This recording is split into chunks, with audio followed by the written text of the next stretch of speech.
क्या हमारी society future में औरतों के हिसाब से चलने वाली है? क्या हो अगर औरतें सोसाइटी चलाएं? और क्या हो अगर मर्द पूरी तरह से सोसाइटी पर कब्जा कर दे और अपने हिसाब से डिसीजन ले? पेट्रियार्की वर्सेस मेट्रियार्की, क्या सोसाइटी के लिए ज्यादा ठीक है? जानेंगे आज की इस वीडियो में। दोस्तों, सदियों से मेन सोसाइटी चला रहे थे। मेन के पास सारी डिसीजन मेकिंग अथॉरिटी थी, चाहे वो फैमिली की ले लो, चाहे वो एक शहर की ले लो, पंचायत या फिर किसी देश की ले लो। हर जगह मैन डोमिनेट करते थे। मर्द बाहर निकल के परिवार के लिए रिसोर्सेज जमा करते थे, सिक्योरिटी प्रोवाइड करते थे और औरत घर में बैठ के परिवार को नरिश करती थी। काफी चीजें सही चल रही थी, पर इंसान हमेशा ठीक नहीं रहता। ग्रुप बनाए गए जिनमें औरतों में कड़े नियम कानून लाद दिए गए। औरतें बाहर नहीं निकल सकती, ये काम नहीं कर सकती, वो काम नहीं कर सकती, उस मर्द से जाके बात नहीं कर सकती, ऐसा कपड़ा नहीं पहन सकती, इतने तक से आगे नहीं पढ़ सकती।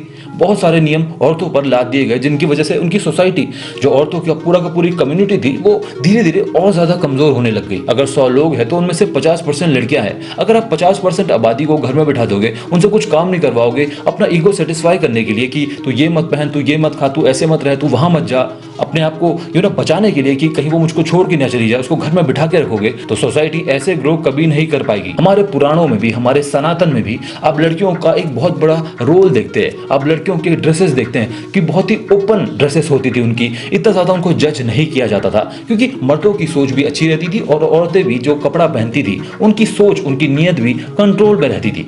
सोसाइटी दोनों तरफ से चलती है। धीरे धीरे ये प्रताड़ना बढ़ती गई। जब बुद्धिमानों ने दिमाग लगाया कि यार 50% आबादी को हमने घर में बिठा रखा है, इनको भी कुछ छूट देनी चाहिए, इनको भी घर से बाहर निकलवाना चाहिए, और जो ये मर्द सोसाइटी बना के बैठे हैं, पंचायत बना के बैठे हैं अपना ईगो सेटिस्फाई करने के लिए, इनको थोड़ा नीचे लाओ। और ऐसे शुरू हुई औरत की समाज में भागीदारी। पर वही बात है, कल तक उनकी आवाज ऊपर बैठ के उठाने वाला कोई नहीं था, आज बहुत सारे हो गए थे। तो उन्होंने औरतों की आवाज उठानी शुरू की। उन्होंने औरतों की जिंदगी में क्या प्रॉब्लम्स होती है, उनको सॉर्ट आउट कैसे किया जा सकता है, उसके लिए कैसे नियम कानून होने चाहिए समाज में, उनको उठाना, उनको बनाना शुरू किया, जो कि बहुत अच्छी बात थी। जिसकी वजह से औरतें समाज में बाहर निकलकर जॉब करने लगी, अलग अलग पोजीशंस में बैठने लगी, और औरतों का भी ऐसा उनका भी एक कॉन्फिडेंस बढ़ा और उनको लगने लगा कि हम बहुत कुछ कर सकती है, हम सिर्फ एक बच्चा पैदा करने की मशीन के अलावा भी बहुत कुछ है। दोनों की पावर में बैलेंस आया और यहीं से शुरू हुई patriarchy versus matriarchy society. Patriarchal society उसको कहा गया जहां पे मर्द सारे नियम कानून बनाते हैं, सारे सोसाइटी को किस दिशा में लेके जाना है, क्या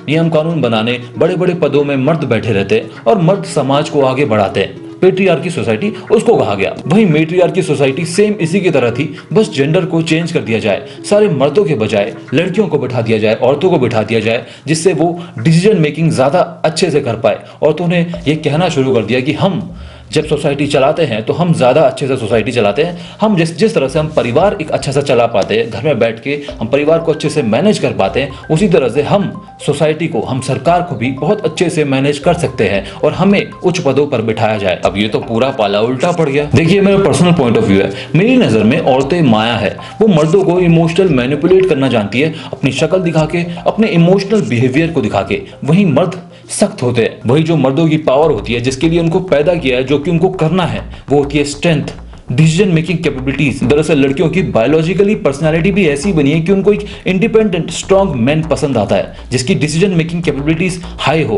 पर अब बात जेंडर इक्वालिटी की तो रह ही नहीं गई। जिस तरह से शुरू में कुछ मर्दों का ग्रुप था जो कि सोसाइटी को चला रहा था, जब मैंने वीडियो के शुरू में बोला था, उसमें बहुत सारे लोग ऐसे थे जो परिवार के साथ चैन से रहते थे। माँ बाप ने अपने लड़कों को ऐसे संस्कार दिए थे कि वो अपनी बीवी को अच्छे से ट्रीट करते थे। पर कुछ लड़के ऐसे निकल गए जिन्होंने पंचायत बिठाई, सोसाइटी को गंदा किया और लड़कियों को प्रताड़ित करना शुरू कर दिया। उसी तरह फीमेल के अंदर भी एक बहुत बड़ा तबका ऐसा था जो सिर्फ जेंडर इक्वालिटी चाहता था, बराबरी के राइट्स चाहता था।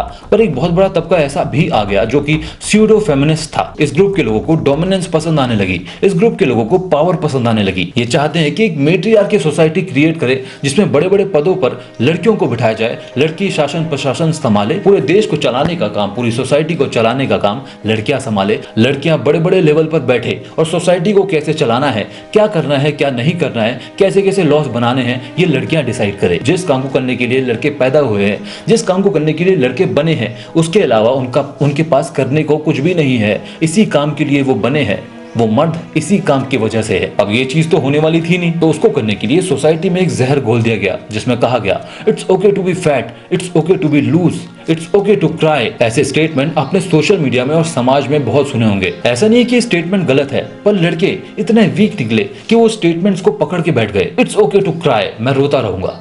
It's not okay to cry, रोना ठीक है, रोते रहना ठीक नहीं है। आप जब एक स्टेटमेंट सोसाइटी में फैलाते हो तो आपको नहीं पता होता कि वो किन लोगों पर जाएगी, उन लोगों की लाइफ में क्या चल रहा होगा, उनके पेरेंट्स ने उनको क्या सिखाया, उनकी अपब्रिंगिंग कैसे हुई, वो इंसान मेंटली कितना स्ट्रांग है। कहीं ऐसा तो नहीं कि इट्स ओके टू क्राई को वो इस कदर पकड़ेगा कि वो यही नहीं समझ पाएगा कि रोना ठीक है पर रोते रहना ठीक नहीं है, हारना ठीक है पर हारते रहना ठीक नहीं है। और it's okay to be fat, no brother, it's not okay to be fat, मर जाओगे। ऐसे बहुत से एग्जांपल समाज में मिलते चले गए जिसकी वजह से एक मेन कमजोर होते चला गया और उसके अंदर एक फेमिनिन एनर्जी बढ़ती चली गई, वहीं औरतों की मैस्कुलिनिटी बढ़ती चली गई। आपने कभी सोचा है कि मर्दों के सुसाइडल रेट औरतों से इतने ज्यादा क्यों है? क्योंकि उनकी अपब्रिंगिंग ऐसे की जा रही है कि it's okay to be weak, it's okay to be soft, जबकि इंडिविजुअल लेवल पर लड़कियों को वीक मैन नहीं पसंद, तो बेचारे सर्वाइव भी नहीं कर पा रहे, रो रहे हैं कोने में बैठ के। देखिए, कोई भी सोसाइटी हो, पेट्रियार्की या मैट्रियार्की, दोनों के ही अपने प्रोज और कॉन्स है।